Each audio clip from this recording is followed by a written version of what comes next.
How are you doing? This is Faith at Faith and Books. Happy Victober. I'm doing a Friday check-in. I seem to be doing this for Victober this year. I'm feeling a little bit, I don't know. I just got back from getting my ankle x-rayed. No fractures, but I fell down my back stoop last night when I was trying to close up the chickens. I've never done that before. And I did something to my ankle. And it was still hurting this morning. And it's hard to put weight on it. But they said it's just soft tissue.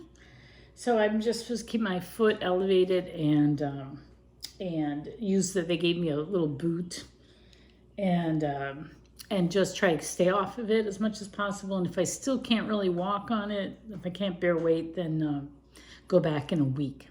So anyway, so it's kind of adding a layer of complexity into my day. And tomorrow morning we're supposed to go meet my my son's future in-laws. Did I tell you that my youngest son is getting married on November 22nd? And I've actually met the father once and the mother once on separate occasions. But my husband hasn't met either. So we were going to go to breakfast with them tomorrow morning. So my plan today is just keep my foot elevated and take good care of it. And hopefully tomorrow I'll only have a little limp. Oh, let's hope and pray. Anyway, so I was just going to do a check-in. Since the last time I made a video, I did read two short Anthony Trollopes. The first one that I finished was this one, Harry Heathcote of Gangoil. This was really good. It's a novella. It's like a Christmas novella. It's set at Christmas time. It ends on Christmas Day, but it's set in Australia. So, it's hot, it's summer there.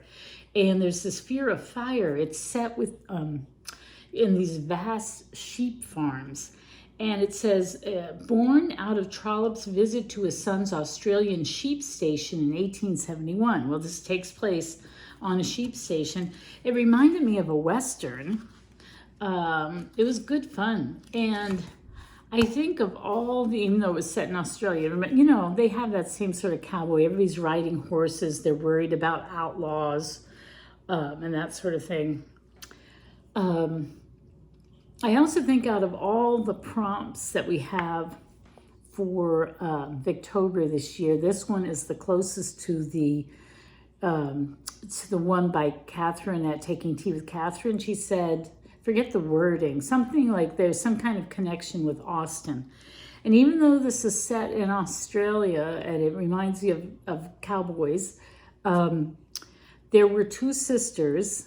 And a new guy moves into the neighborhood, and at first they're at odds with him, and then they get reconciled, and they drink a lot of tea. So it had sort of the romantic element of it and the sisters element of it, and they drink a lot of tea. And so I think that's as close as I'm going to get to Austin this Victober, because my other Anthony Trollopes weren't Austin-esque at all.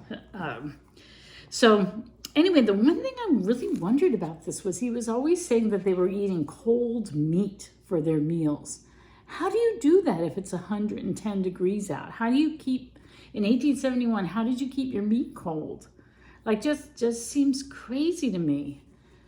Like, didn't they all die of food poisoning? I mean, how do you cook up meat and then keep it somewhere cold so you can just pull it out? That puzzled me. And I know my oldest daughter is by adoption, and she's from West Africa. And I asked her once, how do you, if you don't have refrigeration, I mean, she grew up in the city, but if you don't have refrigeration, how do you keep your food from going bad? And because she did live in a time when the electricity would go out for months. And she said we would just eat a lot of stew, and you just keep it bubbling, and that will keep it from going bad. So you just make a stew and you just keep adding to it, and that's what you eat. They also eat other things too, but I think other things, like if you go fishing, you just cook the amount of fish that you fish 4 and then cook the amount of fish that you're going to eat. So anyway, but cold meat, how's that work in a really hot climate like this? I didn't understand that at all. Anyway, it was quite an entertaining little novella, so I recommend it. And then the other Anthony Trollope book that I finished, it's all the way upstairs by my bed, and I cannot walk up there. I've just been walking around enough, getting home and trying to eat some lunch. So I don't feel like getting on my foot again. So, but it was good too. It was Linda Tressel. So it was the second novella. It was longer than this novella though. That was in a bind up with another Trollope book called Nina Balatka, which I had read last year. I think I read it late last year. And that one was very interesting. They're kind of, I think I can see why they're bound up together. They're both about young women facing, in the midst of their marriageable years, and they're dealing with a lover that they want to marry, and just a lot of complications. And the Nina Balatka, she was Catholic, and the man was Jewish, and they're also both not set in England. They're set in like Germany or Eastern Europe.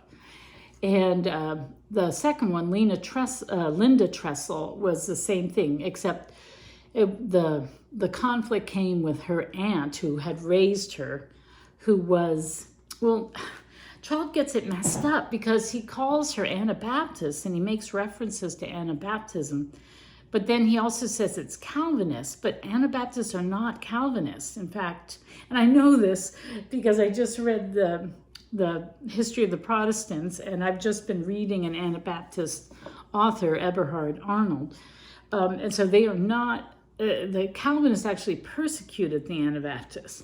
So Trollope mixes them up, and he also makes the aunt, just like in Catholic speak, we would call it over-scrupulosity, the sin of over-scrupulosity, where you're convinced that if you just do everything just right, that you'll have your salvation, and you're just afraid to do anything wrong because you might get God angry at you. And you kind of make up sins. Oh, if I don't do this just so, then it will be a sin, when it won't be. And this aunt, Linda Tressel's aunt, is suffering from this. She's very, very overly scrupulous. She's convinced herself that she's right. And she's just, even though she has a loving heart, she's so twisted. She really wreaks ruin on her poor niece, Linda. And so it's a bleak story. So, but I thought it was a good story. It did not have a cheerful ending, but it was Trollope's just so good at that psychology of just getting you inside the person's head and what they're thinking and why they do what they do. So yeah, it was a good story. It was a good story. There was one other point I wanted to make about one other odd thing about it was the whole time, even though the aunt is very, very religious and goes to, church every Sunday and, etc., she never turns to a pastor or her preacher or anything like that. And I just thought that was a kind of a big hole in it, because if you were really a church-going person, you would, and you had times of real turmoil and trouble, you would turn to that pastor, and that doesn't happen. So I thought that was kind of a hole in the plot, as well as getting the religions mixed up. But anyway, I enjoyed it. So now I'm up to 23 Trollopes. So one of my goals for next year is going to be to try to get up to 30 if I can. I'm going to try to read 7 more Trollopes next year. Can I do it? I don't know. I don't read that many, but I'm going to make an effort. All right, so that's what I read this week. So now I don't think Linda Tressel answers any prompts I wish I had a list of the prompts, but I'm not that prepared.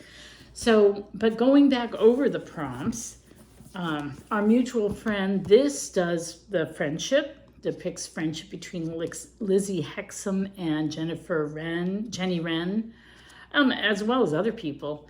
And then there's the friendship between Eugene and Mortimer, Eugene Rayburn and Mortimer. I forget Mortimer's last name suddenly. Anyway, so this depicts friendship. I forget whose prompt that was, but it depicts social changes in social mobility or your social station. And there was two other things that it also, education, that really factors in this.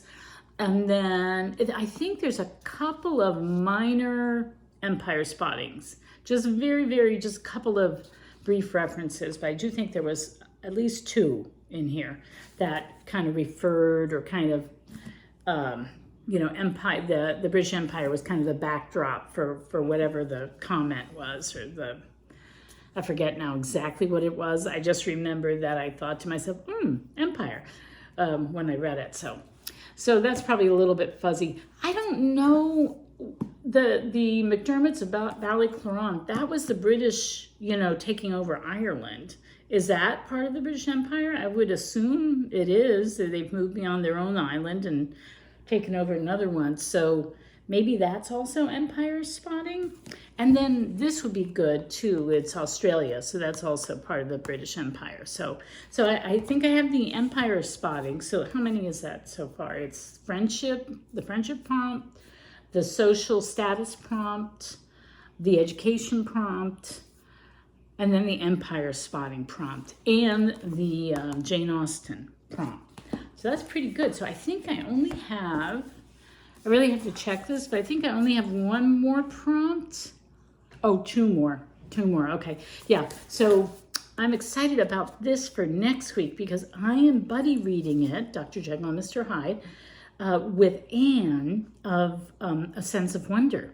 So we're going to start buddy reading it on Monday, next Monday, the last week of Halloween. So I'm looking forward to this because this is one of these books that I have heard about it all my life and I have never read it. I think I've seen bits and pieces of an old movie of it and I know the general story, but I've never read it. So I'm excited about reading that. That's my last prose for Victober. I am still going to read Tennyson. And for Tennyson, I was going to read some poems that were set back in the medieval times. And that was going to answer, reading the Tennyson was going to be Katie's prompt of read something other than fiction.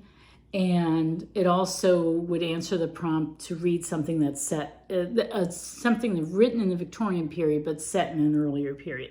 So I think that's Tennyson. So I have to do Tennyson and Dr. Jekyll and Mr. Hyde. That's what I'm going to focus on. So yeah. And this is going to be Roy at Roy Reads Anything's prompt for reading a Victorian fantasy. So I think I'm doing pretty well. And let's see. So I'm going to start Dr. Jekyll next week, but I need to finish up my next book that I was reading for the Detection Club. So far for the Detection Club Challenge, I've read The Red House Murder or The Red House Mystery by A.A. Milne. That was very good. Then I read The Viaduct Murder by Ronald Knox. That was excellent. And I'm in the middle of reading The Three Taps by Ronald Knox. I bought it's not a bind up, because it's on my Kindle, but it's 5 of his mysteries. And the first one is The Three Taps, which I think I've read before. I vaguely remembered it. I'm not remembering much as I read it. When I was reading The Viaduct Murder, more of it was coming back to me. This one is not that much is coming back to me as I read it. But the taps don't refer to water taps. They refer to gas taps. So it is really about understanding how gas was piped into 1920s British homes. So I don't quite understand the technicalities, But anyway, I'm really enjoying it. It's quite good. Yeah, he gets in a lot of other things. Like one of the issues that keeps coming up in this one is, does the ends justify the means? And you're getting different people's opinions on that. So yeah, it's very entertaining. It's witty. It's got nice banter in it, and it gets more and more clues, and you're not sure who did it. So yeah, I'm enjoying it. I can't tell how far I am because it's a bind up. All the page numbers here include all 5 books. So I have no idea when this book ends. It says I'm only 13% in, but I'm pretty sure I'm past the halfway point because I think it's going to wrap up or start wrapping up pretty soon. So, but I can't tell from the Kindle. So anyway, so I am enjoying that. That's the Detection Club. And then I thought that if I can finish this Detection Club book up today, finish up the 3 taps, which I hope to because I'm just sitting around with my leg up. I would try to read this book over the weekend before, and it looks like my weekend isn't going to be nearly as busy as I thought it would be because I'm just going to bow out of a lot of stuff because of my foot, unless it, suddenly heals and I can do things. But I'm thinking of reading this book.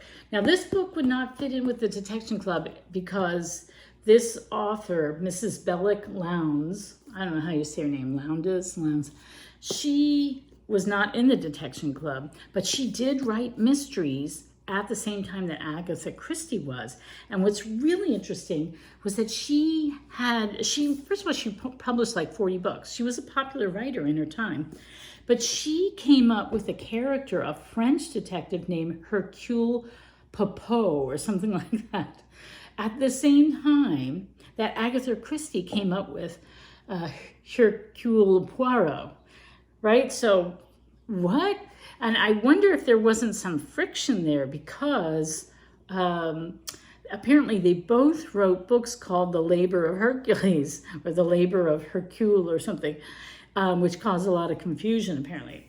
So she did not hang out with other detective writers. She was kind of, I don't know, maybe a snob. She was the sister of Hilaire Belloc, who you might know. And anyway, I'm looking forward to reading this. This is one of her more popular ones. So it's this middle-aged couple is kind of in financial straits, so they decide to take in a lodger. And at the same time, there are reports of a serial killer. So, what could go wrong? So I'm hoping that I can just sort of knock this out this weekend, and then I'll be able to start Dr. Jekyll and Mr. Hyde on Monday with Anne of A Sense of Wonder.